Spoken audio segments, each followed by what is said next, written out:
মধ্যরাতে কবর খুঁড়ে যখন কাপড় সরানো হলো, সবাই জমে গেল।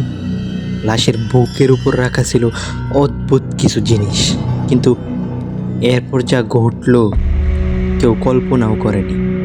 আসসালামু আলাইকুম।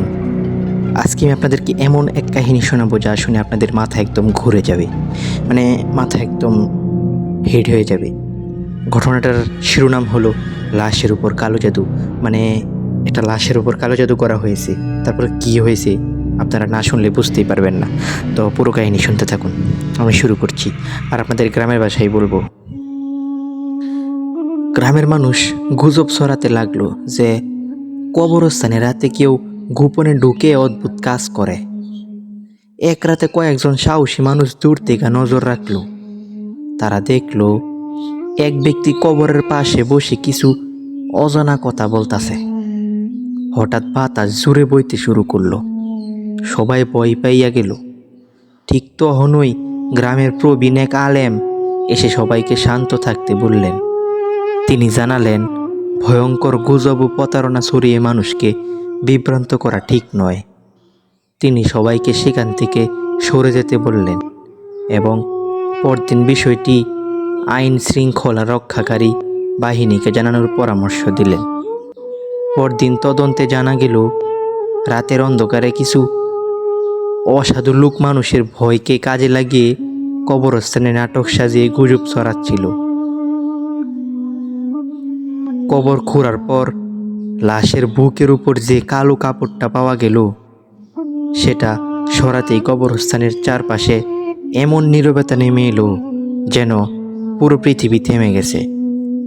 সেদিন ছিল অমাবস্যার রাত। আকাশে চাঁদ নাই, শুধু কালো মেঘ আর মাঝে মাঝে বিদ্যুতের ঝলক। গ্রামের পুরনো কবরস্থান নিয়ে বহুদিন ধরেই নানা গুজব ছিল। অনেকে বলতো গভীর রাতে সেখানে অদ্ভুত ছায়া দেখা যায়। কেউ বলতো কবরের পাশে ফিসফিস শব্দ শোনা যায়। এক সকালে গ্রামের কয়েকজন মানুষ দেখল একটি নতুন কবরের মাটি এলোমেলো। দেখে মনে হচ্ছে রাতের অন্ধকারে কেউ সেখানে গিয়েছিল। খবর ছড়িয়ে পড়তেই পুরো গ্রাম কবরস্থানে জুড়ে গেল এবং তারা চারদিকে জড়ো হয়ে গেল। গ্রামের প্রবীণরা বললেন, কোনো সিদ্ধান্ত নেওয়ার আগে বিষয়টি কর্তৃপক্ষকে জানানো উচিত। পরে অনুমতি নিয়ে কবর পরীক্ষা করা হলো। কবর খুলতেই সবাই নিঃশ্বাস বন্ধ করে তাকিয়ে রইল। লাশের উপর একটি কালো কাপড়, কয়েকটি অচেনা চিহ্ন আঁকা কাগজ এবং একটি পুরনো লকেট পড়েছিল। কে এগুলো রেখেছে কেউ জানে না। একজন বৃদ্ধ ধীরে ধীরে বললেন, এগুলো যে রেখেছে যাক, উদ্দেশ্য ভালো মনে হচ্ছে না। ঠিক তখনই দূরে বজ্রপাত হলো। সবাই চমকে উঠল, কিন্তু গ্রামের এক আলেম সবাইকে শান্ত করে বললেন, গুজব ছড়িও না, আগে সত্যটা বের করতে হবে। ভয়কে কাজে লাগিয়ে মানুষ অনেক সময় অন্যায় কাজও করে। সেদিন রাতে কয়েকজন সাহসী যুবক দূর থেকে কবরস্থানের দিকে নজর রাখার সিদ্ধান্ত নিল। রাত যত গভীর হতে লাগলো, ততই চারপাশ নিস্তব্ধ হয়ে গেল। হঠাৎ তারা দেখল কালো কাপড়ে মুখ ঢাকা একটি ছায়ামূর্তি ধীরে ধীরে কবরস্থানের ভেতরে ঢুকছে। মুখ ঢাকা লোকটা কবরের সামনে হাঁটু গেড়ে বসতেই হঠাৎ চারপাশের সব কুকুর একসঙ্গে চিৎকার করে উঠল। যুবকেরা দূরের একটি বড় গাছের আড়াল থেকে সবকিছু দেখছিল। তাদের বুক ধড়ফড় করছিল, কিন্তু কেউ কোনো শব্দ করল না। লোকটি একটি পুরনো ব্যাগ খুলে কবরের সামনে কয়েকটি অদ্ভুত জিনিস রাখল। তারপর খুব নিচু স্বরে কিছু বলতে শুরু করলো। দূর থেকে কথাগুলো বোঝা যাচ্ছিল না। হঠাৎ একটি প্রবল বাতাস বয়ে গেল, গাছের ডাল দুলে উঠল, আর ঠিক সেই মুহূর্তে লোকটি যেন টের পেল কেউ তাকে দেখছে। সে দ্রুত উঠে চারদিকে তাকালো। যুবকেরা ভয়ে নিচু হয়ে গেল। কয়েক সেকেন্ড পর আবার তাকিয়ে দেখে লোকটি নাই সেখানে। সে কোথায় গেল কেউ বুঝতে পারল না। ঠিক তখন কবরস্থানের ভেতর থেকে খস খস শব্দ ভেসে এলো। একজন যুবক সাহস করে কয়েক কদম এগোলো। মাটিতে একটি ছোট কাপড়ের থলি পড়েছিল। থলির ভেতরে ছিল একটি পুরনো ছবি। ছবির পেছনে লেখা, যে সত্য খুঁজবে সে পুরনো শ্মশানের ভাঙ্গা মন্দিরে আসুক, কিন্তু একা। চারজন একে অপরের মুখের দিকে তাকালো। এটা কি কারো ফাঁদ, নাকি কোনো রহস্যের সূত্র? শেষ পর্যন্ত তারা ঠিক করলো ভোর হওয়ার আগে সেখানে যাবে না। দিনের আলোয় গ্রামের প্রবীণদের নিয়ে তারা সেই ভাঙ্গা স্থানে যাবে এবং সত্যটা জানার চেষ্টা করবে। কিন্তু তাদের অজান্তেই দূরের একটি গাছের আড়াল থেকে একজন অচেনা মানুষ তাদের সব কথা শুনছিল। ভাঙ্গা মন্দিরের দরজা খুলতেই তারা দেখল দেয়ালে সরাসরি পুরনো ছবি, আর ছবিগুলোর একটিতে তাদের চারজনেরই মুখ।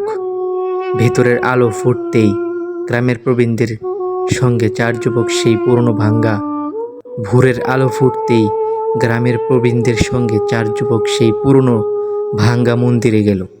চারদিকে ধুলো, ভাঙ্গা ইট আর মাকড়সার জাল। মনে হচ্ছিল বহু বছর ধরে সেখানে কেউ আসেনি। মন্দিরের ভেতরে ঢুকতে একজন যুবকের চোখ পড়ল দেয়ালের দিকে। সেখানে অনেক পুরনো ছবি ঝুলছিল। অবাক করার বিষয়ে এক কোণে রাখা একটি নতুন ছবিতে ছিল তাদের চারজনের মুখ। এটা এখানে এলো কিভাবে? একজন ফিসফিস করে বলল। ঠিক তখন ওই পিছনের ঘর থেকে দরজা বন্ধ হওয়ার শব্দ হলো। ধীরে ধীরে তারা এগিয়ে গেল। একটি কাঠের সিন্দুক দেখা গেল। সিন্দুক খুলতেই ভেতরে পাওয়া গেল পুরনো কিছু কাগজ, একটি ডায়েরি আর কয়েকটি মুখোশ। ডায়েরিতে লেখা ছিল, মানুষের ভয়ই সবচেয়ে বড় অস্ত্র। যারা ভয় পায় তাদের দিয়ে যা খুশি করানো যায়। সবাই বুঝতে শুরু করলো কবরস্থান নিয়ে যে ভয় ছড়ানো হচ্ছিল তার পেছনে কারো পরিকল্পনা আছে। ঠিক তখনই বাইরে দৌড়ানোর শব্দ শোনা গেল। চার যুবক বের হয়ে গেল। দেখে কালো কাপড়ের মুখ ঢাকা সেই লোকটি জঙ্গলের দিকে পালিয়ে যাচ্ছে। তারা তার পিছু নিল। জঙ্গলের গভীরে পৌঁছে লোকটি হঠাৎ থেমে গেল। ধীরে ধীরে সে মুখের কাপড় খুলল। মুখটা দেখে চারজনই স্তব্ধ হয়ে গেল। মুখের কাপড় খুলতেই সবাই অবাক। যাকে তারা 1 বছর আগে মৃত ভেবেছিল সেই তাদের সামনে দাঁড়িয়ে। লোকটির মুখ দেখে গ্রামের প্রবীণ ব্যক্তিকে চমকে উঠে বললেন, এ তো রশিদ। কিন্তু সবাই তো জানতো সে অনেক আগেই মারা গেছে। রশিদ মৃদু হেসে বলল, আমি মারা যাইনি, সবাইকে তাই বিশ্বাস করানো হয়েছিল। চার যুবক হতবাক। তারা জানতে চাইল কবরস্থান নিয়ে এত রহস্য কেন। রশিদ বলল, কিছু অসাধু লোক গ্রামের মানুষের মধ্যে ভয় ছড়িয়ে কবরস্থানের আশেপাশে কেউ না আসে সেটাই চাইতো। কারণ তারা রাতের অন্ধকারে সেখানে লুকিয়ে অবৈধ জিনিসপত্র আদান প্রদান করত। ভয়ঙ্কর গুজব, কালো কাপড়, অদ্ভুত চিহ্ন, সবই ছিল মানুষকে ভয় দেখানোর নাটক। কিন্তু রশিদ আরও বলল, তবে একটা জিনিসের ব্যাখ্যা আমি আজও পাইনি। সে কাপা হাতে একটি পুরনো লকেট বের করলো। লকেটটি খুলতেই ভেতরে একটি ছোট ছবি আর একটি কাগজ পাওয়া গেল। কাগজে মাত্র একটি লাইন লেখা, সত্যের শেষ দরজা এখনো খোলা হয়নি। ঠিক সেই মুহূর্তে দূরে কবরস্থানের দিক থেকে আবার একটি ঘন্টার শব্দ ভেসে এলো। সবাই একে অপরের দিকে তাকিয়ে রইল। এবার কি সত্যিই সব রহস্যের সমাধান হয়েছে, নাকি আরো বড় কোনো রহস্য তাদের অপেক্ষায়? ঘন্টার শব্দ অনুসরণ করে তারা যখন কবরস্থানে পৌঁছালো, তখন একটি পুরনো কবরের পাশে মাটির নিচে লুকিয়ে রাখা কাঠের দরজাটি চোখে পড়ল। সাহস করে তারা দরজাটি খুলল। নিচে ছিল একটি ছোট ভূগর্ভস্থ কক্ষ। সেখানে পুরনো বাক্স, কাগজপত্র আর কিছু চুরি করা মূল্যবান জিনিসপত্র পাওয়া গেল। এখন সব কিছু পরিষ্কার হয়ে গেল। বহু বছর ধরে একদল অপরাধী কবরস্থানকে ঘিরে ভৌতিক গুজব ছড়িয়ে রেখেছিল, যাতে কেউ রাতে সেখানে না আসে। সেই সুযোগে তারা এই গোপন কক্ষ ব্যবহার করে চুরি করা জিনিস লুকিয়ে রাখত। গ্রামের মানুষ সঙ্গে সঙ্গে আইন শৃঙ্খলা রক্ষাকারী বাহিনীকে খবর দিল। তদন্তের পর পুরো চক্রটি ধরা পড়ল এবং লুকিয়ে রাখা জিনিসপত্র উদ্ধার করা হলো।